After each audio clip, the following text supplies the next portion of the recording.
बॉलीवुड का वो सदाबहार दौर और उनसे जुड़े तमाम बातों को जानें। सब्सक्राइब करें शिफ़ान अंसारी ऑफिशियल को।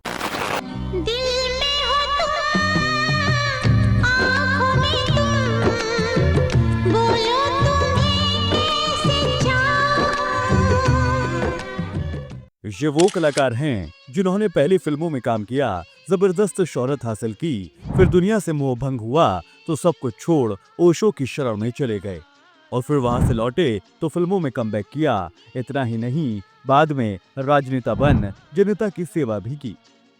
जी हाँ, ये बात हो रही है लेजेंडरी एक्टर विनोद खन्ना की। इनका जन्म 6 अक्टूबर 1946 को पेशावर पाकिस्तान में हुआ था। विनोद खन्ना की 3 बहनें और एक भाई है। विनोद का परिवार पार्टीशन के बाद पाकिस्तान छोड़ भारत आ गया और मुंबई में आ बसा। विनोद खन्ना ने अपनी पढ़ाई सेंट मैरी स्कूल से की थी। यहाँ पर उन्होंने सिर्फ दूसरे क्लास तक पढ़ाई की। इसके बाद 1957 में वो दिल्ली ट्रांसफर हो गए। एक्टर ने अपनी ग्रेजुएशन की पढ़ाई सैयद नम कॉलेज मुंबई से की। कहा जाता है कि विनोद खन्ना को क्रिकेट खेलने का बहुत शौक था। उन्होंने बतौर क्रिकेटर टेस्ट प्लेयर के साथ काफी मैच खेले। विनोद खन्ना को पहली बार अदाकार सुनील दत्त ने उनकी ग्रेजुएशन के बाद देखा था, जिसके बाद सुनील दत्त ने विनोद खन्ना को फिल्मों में आने का ऑफर दिया और 1968 में आई फिल्म मन के मीत से बॉलीवुड में डेब्यू किया। इस फिल्म में विनोद एक विलेन के किरदार में नजर आए। ये फिल्म साउथ की कुमारी पेन की रीमेक थी। कहते हैं कि विनोद के पिता हरगिज ये नहीं चाहते थे कि बेटा फिल्मी दुनिया का हिस्सा बने। फिल्मों में काम करने की बात सुनकर विनोद खन्ना के पिता आग बबूला हो गए। बाप बेटे के बीच खूब विवाद हुआ और आखिर में मां के बीच बचाव पर यह तय हुआ कि फिल्मों में सफल नहीं हुए तो विनोद वापस अपने पिता का कारोबार संभालेंगे। खबरदार, अगर एक कदम भी किसी ने बढ़ाया तो ये छुरा आरती के गले के पार होगा। आरती, आरती बेटा। अपने करियर के शुरुआती दिनों में विनोद ने कई सपोर्टिंग और विलेन के किरदार अदा किए और फिल्म हम तुम और वो में पहली बार विनोद खन्ना लीड रोल में नजर आए। इसके बाद आन मिलो सजना, सच्चा झूठा, पूरब और पश्चिम, मेरा गांव मेरा देश, तमाम ऐसी फिल्मों के जरिए विनोद ने दर्शकों का दिल जीत लिया।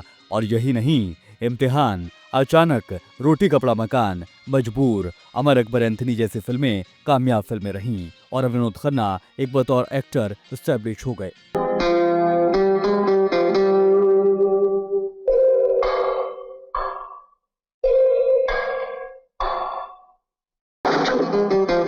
ये बात भी हैरान करती है कि कामयाबी के शिखर पर पहुंचकर साल 1982 में एक्टर ने फिल्म इंडस्ट्री से दूरी बना ली थी। उस दौरान वो आध्यात्मिक गुरु ओशो की शरण में चले गए थे। अगर ओशो का आश्रम विनोद खन्ना को ज्यादा दिन तक अपने पास टिका नहीं पाया।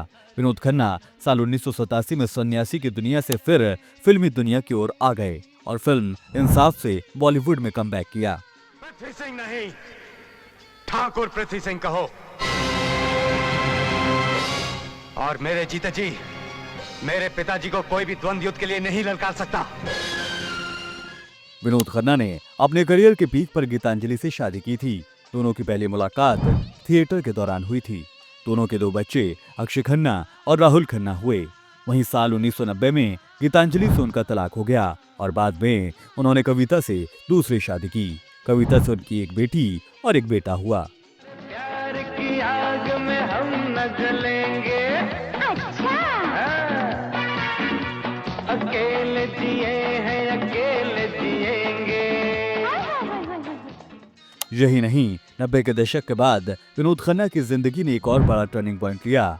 1997 में उन्होंने भारतीय जनता पार्टी ज्वाइन कर ली और 1999 में पंजाब के गुरदासपुर सीट से चुनाव जीतने के बाद अटल बिहारी वाजपेयी की सरकार में संस्कृति और पर्यटन मंत्री बनाए गए।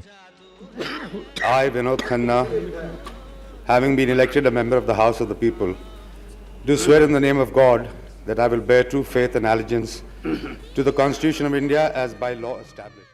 बदलते जमाने के साथ विनोद खन्ना का फिल्मों में काम करना जारी रहा। एक वक्त आया जब विनोद खन्ना टीवी प्रोग्राम मेरे अपने में नजर आते थे। ये प्रोग्राम घरेलू ड्रामा के तौर पर इन दोनों खासा पसंद किया जाता था। उसी के साथ विनोद खन्ना फिल्मों में भी काम करते रहे। सलमान खान की वांटेड और दबंग जैसी फिल्मों में विनोद खन्ना ने दमदार किरदार अदा किया। बताया जाता है कि विनोद खन्ना साल 2017 आते आते काफी बीमार हो गए थे अप्रैल के महीने में जब उनको बीमारी ज्यादा हुई तो उन्हें अस्पताल में दाखिल कराना पड़ा। पता चला कि एक्टर को ब्लड कैंसर हुआ था, जिसके चलते वो काफी वक्त तक अस्पताल में दाखिल रहे और 27 अप्रैल 2017 को उन्होंने इस दुनिया को अलविदा कह दिया। ये बात भी काबिल गौर है कि सलमान खान की दबंग 1 और दूसरे पार्ट में विनोद खन्ना उनके पिता के रोल में नजर आए थे, लेकिन दबंग 3 की शूटिंग के दौरान विनोद खन्ना इस दुनिया से चल बसे। इसीलिए फिल्म के तीसरे पार्ट में उनके भाई प्रमोद खन्ना को प्रजापति पांडे यानी सलमान खान के पिता का रोल दिया गया और ये सभी सीन दूर से शूट किए गए थे और दर्शकों ने प्रमोद खन्ना को ही विनोद खन्ना समझा था। बतौर एक्टर 1999 में विनोद खन्ना को फिल्मों में उनके 30 साल से भी ज्यादा के काम के बाद फिल्म फेयर के लाइफ टाइम अचीवमेंट अवार्ड से सम्मानित किया गया। उसके बाद 2018 में उन्हें मरणोपरांत भारतीय सिनेमा के सर्वोच्च पुरस्कार दादा साहब फाल्के पुरस्कार से सम्मानित किया गया। इस तरह विनोद खन्ना ने असल जिंदगी में 3 तरह के किरदार अदा किए। एक किरदार जिसमें वो अदाकार दिखे, एक किरदार जिसमें सन्यासी नजर आए और तीसरा किरदार जिसमें वो राजनेता दिखे। और तीनों ही किरदारों में विनोद खन्ना ने खूब नाम कमाया। यूं तो विनोद खन्ना को गुजरे कई साल बीत चुके हैं, लेकिन आज भी उनकी फिल्मों को और उनकी एक्टिंग को पुराने लोग याद करते हैं।